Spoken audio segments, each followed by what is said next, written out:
le sirop d'érable étape par étape. Bienvenue à notre vidéo qui présente la production du sirop d'érable étape par étape. Pour une discussion plus décontractée, vous pouvez visionner la vidéo du Centre francophone sur la cabane à sucre virtuelle sirop d'érable. Partie 1. Les arbres. En commençant, nous devons avoir des arbres pour faire du sirop. Les érables sont bien sûr utilisés pour le sirop d'érable. Il y a 4 espèces d'érables qui ont un potentiel sucrier.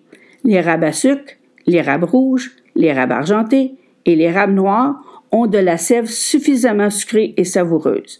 L'érable à sucre est bien sûr l'arbre producteur de sève le plus populaire et le plus connu. L'érable à sucre et l'érable rouge sont les plus communs ici dans notre région de Sault-Sainte-Marie. Mais nous pouvons trouver quelques érables argentés. Les érables noirs se trouvent au sud de notre région. La sève des érables à sucre a un taux de sucre de 3 à 5 % et la sève des érables rouges a un taux de sucre de 2 à 3,5 %. Une érablière est la ferme ou le boisé où de nombreux érables fournissent de la sève que l'on transforme. Le découpage est la description des différents secteurs de l'érablière. Quelques exemples sont les zones des érables matures, des érables en régénération d'érables rouges dominants, d'érables à sucre dominants et de résineux dominants. Dans chaque érablière, il y a la cabane à sucre, soit une petite cabane ou une grande installation. En hiver, l'arbre est en dormance. Il contient peu d'eau. Au cours de cette période, lorsque la température descend en dessous de 4, l'arbre utilise des enzymes dans le bois pour transformer l'amidon stocké en sucre. Durant le dégel printanier, la neige fond et s'infiltre dans le sol. Quand les nuits sont froides et les jours sont chauds, l'arbre commence à se réveiller. Lorsque cela arrive, l'eau du sol atteint les racines. Partie 2, l'écoulement. Lorsque les nuits atteignent moins 7 Celsius et les jours plus 7 Celsius, la sève commence à couler. La température doit rester constante avec les nuits froides et les jours chauds pour que la sève continue à couler. Pendant la nuit, lorsque la température descend à moins 7 Celsius, le froid provoque la compression des gaz contenus dans les cellules du bois de l'arbre, ce qui crée un vide attirant l'eau vers le haut de l'arbre. Tant que la température n'est pas inférieure à moins 7 Celsius, il y aura absorption d'eau dans l'arbre. Pendant la journée, lorsque la température monte à 7 Celsius, la température chaude provoque l'expansion des gaz dans le bois, ce qui crée une pression permettant à la sève de s'écouler par le chalumeau. Lorsque la température atteint plus de 7 degrés Celsius et que le bois intérieur atteint 7 degrés Celsius, la production de sucre s'arrête et la sève cesse de couler. La température chaude attire la sève vers le haut pour faire démarrer la nouvelle croissance. Le sucre de réserve de l'année dernière suit la sève et apporte les nutriments à l'arbre jusqu'à ce que les nouvelles feuilles émergent et puissent produire de la nourriture pour l'arbre. L'écorce interne transporte la sève vers le bas et l'aubier transporte la sève vers le haut. Avant de sortir de l'arbre, la sève doit traverser le bois dur des érables. Donc, la vitesse de l'écoulement est réduite. Les arbres produisent normalement de la sève pendant 6 à 8 semaines, selon le temps. La majorité de la sève est recueillie au cours d'une coulée de sève, de 10 à 14 jours. Quand les nuits et les jours deviennent plus chauds, l'écoulement s'arrête. La sève cesse également de couler lorsque les bourgeons de l'arbre s'ouvrent. Partie 3. L'entaillage. Le processus de mettre un trou dans un arbre pour obtenir la sève est l'entaillage. On utilise un vilebrequin pour percer un trou dans l'arbre, puis on place un chalumeau dans l'arbre. Une mèche de 7/16e est également utilisée pour percer l'arbre. Il est conseillé d'utiliser une mèche plus petite, une mèche 5/16e, car elle permet une guérison plus rapide de l'arbre et un plus grand nombre d'entailles à venir.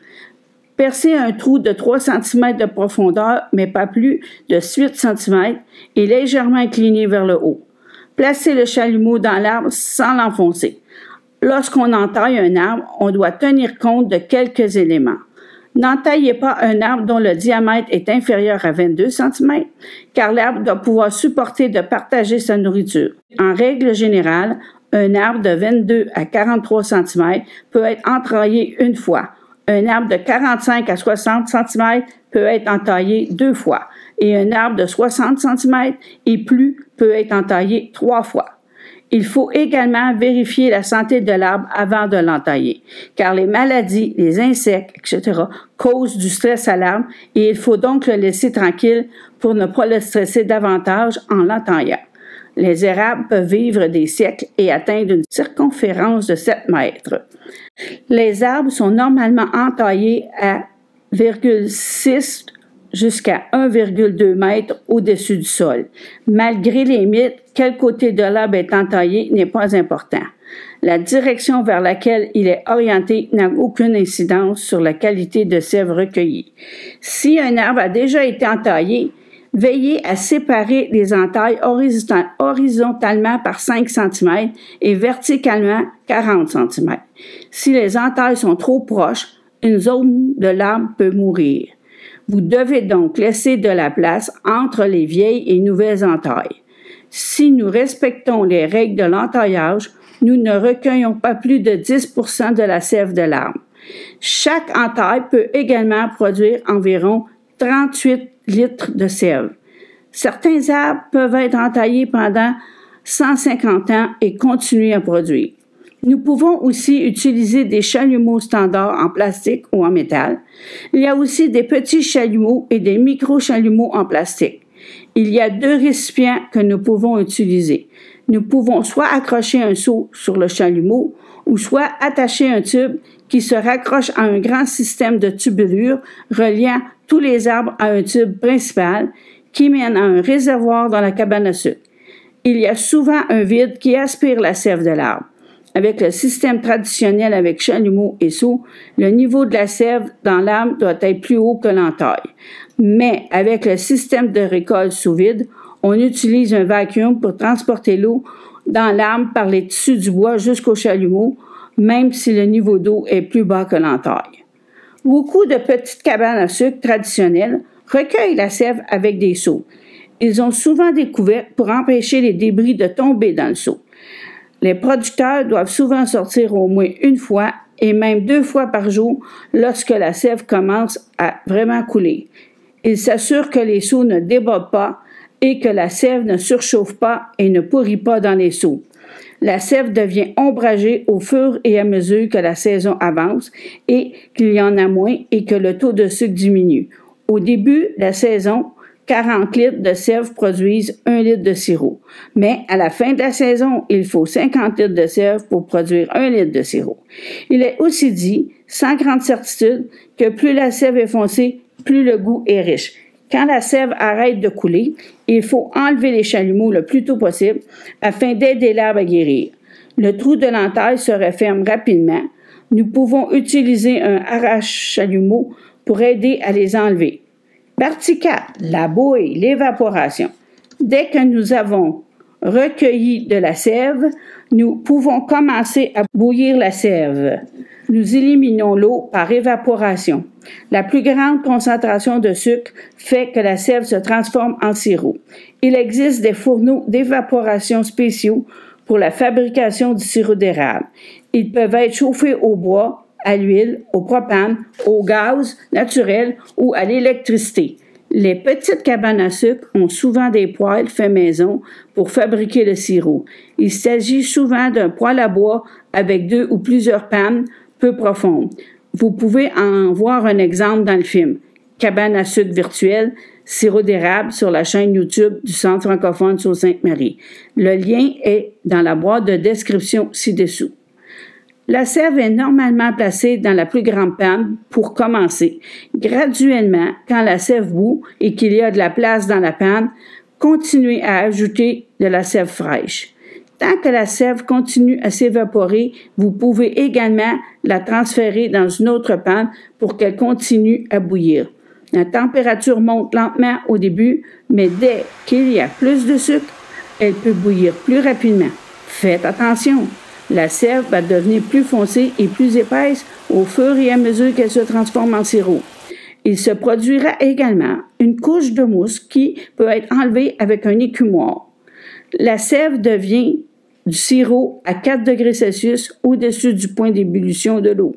Le point d'ébullition de l'eau est généralement de 100 degrés Celsius, mais il peut changer en fonction de l'altitude. Pour chaque 305 mètres au-dessus du niveau de la mer, le point d'ébullition baisse d'1 degré. La pression barométrique a également un effet sur le point d'ébullition de l'eau. Une pression barométrique élevée signifie un point d'ébullition plus élevé et vice-versa. Enfin, la température du jour peut avoir une incidence sur le point d'ébullition. Si vous n'avez pas de cabane à sucre, vous pouvez quand même faire du sirop d'érable. Il suffit de recueillir la sève et de la faire bouillir sur votre cuisinière. Faites simplement attention à la vapeur qui peut causer des brûlures et même décoller la peinture et rendre les murs tout collants. Vous pouvez vérifier si le sirop est prêt grâce à différentes méthodes. En voici quelques-unes. Premièrement, vous pouvez utiliser un thermomètre à condition de tenir compte des variables qui affectent le point d'ébullition.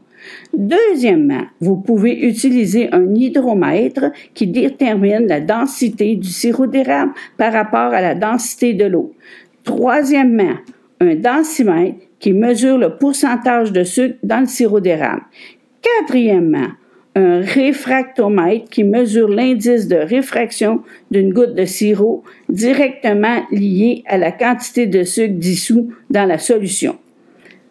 D'autres méthodes, moins scientifiques, consistent à vérifier l'épaisseur du sirop en le versant sur une cuillère et à voir s'il s'écoule lentement. Si vous utilisez une spatule en bois, vous pouvez savoir si le sirop est prêt s'il colle à la spatule. Une spatule de bois percée d'un trou est aussi utilisée.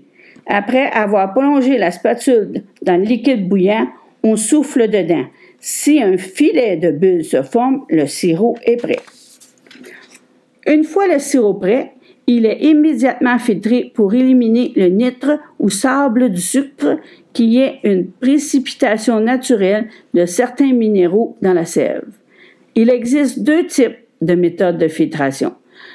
Le système par gravité est la méthode la moins chère et la plus accessible pour les petits producteurs. Le sirop chaud est versé dans un cône en feutre ou en laine. Un filtre en papier doit être ajouté pour récupérer la plupart du nitre et faciliter le nettoyage de celui-ci. Les grands producteurs utilisent le système de filtration sous pression. Le sirop est pompé à travers une série de plaques filtrantes et de tampons filtrants jetables. Scellez le sirop dans des récipients stériles pour vous assurer qu'il est bien conservé. Vous pouvez prolonger la durée de vie du sirop en congelant les récipients et en conservant les récipients ouverts au réfrigérateur. Si nous continuons à bouillir le sirop, nous pouvons faire de la tire. Pour en savoir plus sur la tire d'érable, voir la vidéo de la cabane à sucre virtuelle Tire d'érable. Le lien est dans la boîte de description ci-dessous. Si nous bouillons le sirop à 120, nous obtenons du sucre, nous le mettons dans des moules. N'utilisez pas des détergents pour nettoyer le matériel servant à la confection du sirop d'érable et des sous-produits. Cela peut laisser un film et contaminer la production future. Le sirop qui est vendu en gros doit répondre aux normes nationales. Au Canada, il est classé en fonction de sa couleur et de son goût. Il existe 4 catégories: doré, goût délicat, ambré, goût riche, foncé, goût robuste, très foncé, goût prononcé. Le Canada produit 83% de l'approvisionnement mondial en sirop d'érable. Le Québec étant le premier fournisseur mondial. Nous pouvons faire du sirop avec la sève du bouleau. Il produit un goût plus fort et moins sucré. Il est plus foncé et épais. Il ressemble un peu à de la mélasse. Partie 5. L'histoire du sirop d'érable. La production de sirop d'érable ou de sucre d'érable a été découverte par les peuples autochtones de l'Amérique du Nord bien avant l'arrivée des Européens. De nombreuses tribus autochtones de la région nord-est de l'Amérique du Nord fabriquaient du sucre d'érable dans les mêmes régions que celles où nous fabriquons aujourd'hui le sirop d'érable. Ils fabriquaient du sucre d'érable plutôt que du sirop d'érable, car le sucre se conserve mieux. Ils ajoutaient le sucre à la plupart de leurs repas et l'utilisaient plus tard comme article de commerce à l'arrivée des Européens. Ils ont transmis leur savoir-faire aux premiers colons arrivés en Nouvelle-France. Les Autochtones pratiquaient une entaille avec une hache. Ensuite, ils y enfonçaient une goutterelle. Une goutterelle est l'ancien terme pour un chalumeau. C'est une planchette, souvent en cèdre en forme de V, qui dirige la sève vers un récipient. Elle avait la forme d'une gouttière, d'où vient le nom. Ils utilisaient un récipient en écorce de bouleau posé sur le sol. Ce récipient s'appelait un mokuk. Il était scellé avec de la résine de pin. Ils buvaient de la sève ou l'utilisaient comme élément médicinal. Ils transféraient la sève dans des bûches creusées. Comme les bûches ne pouvaient pas être placées sur le feu, ils chauffaient des pierres. Une fois qu'elles étaient bien chaudes, ils les déposaient dans la sève. Ils faisaient continuellement circuler les pierres en ajoutant de nouvelles pierres et en retirant les plus froides pour les réchauffer. Certains Autochtones utilisaient des bois en stéalite ou des pots en argile pour placer la sève au-dessus du feu afin qu'elle cuise plus rapidement et avec moins de travail. Lorsque les Européens sont arrivés, ils ont apporté des bouilloires en fer qui ont été utilisés par la suite. Une autre méthode est décrite, mais nous ne savons pas quel peuple autochtone l'a utilisée. Ils laissaient la sève geler la nuit. Au matin, ils enlevaient la couche de glace. Ils recommençaient nuit après nuit jusqu'à ce que la sève ait épaissi. Il ne restait plus qu'à la faire bouillir quelques minutes. Quand les Européens ont commencé à faire du sirop d'érable, ils ont introduit la cabane à sucre à la fin des années 1700.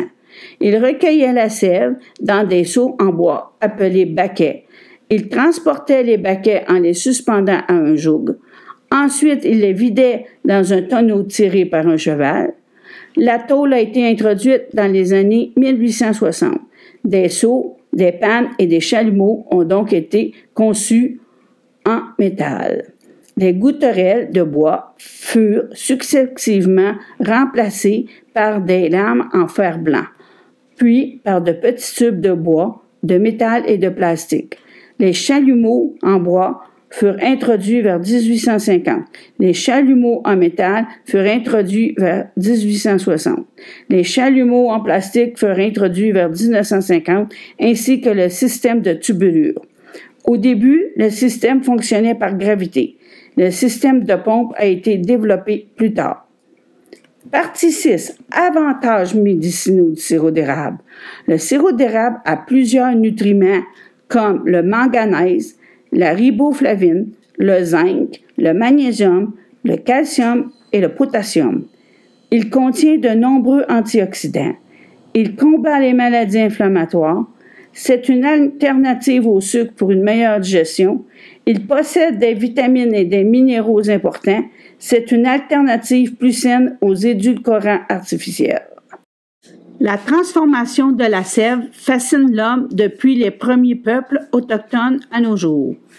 Dans le futur, avec la mise en place d'une technologie de plus en plus pointue, cette activité artisanale devenue industrielle vivra des bouleversements qui en transformeront complètement la face.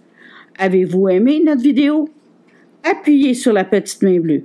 Surtout, n'oubliez pas de vous abonner à notre chaîne YouTube. Merci.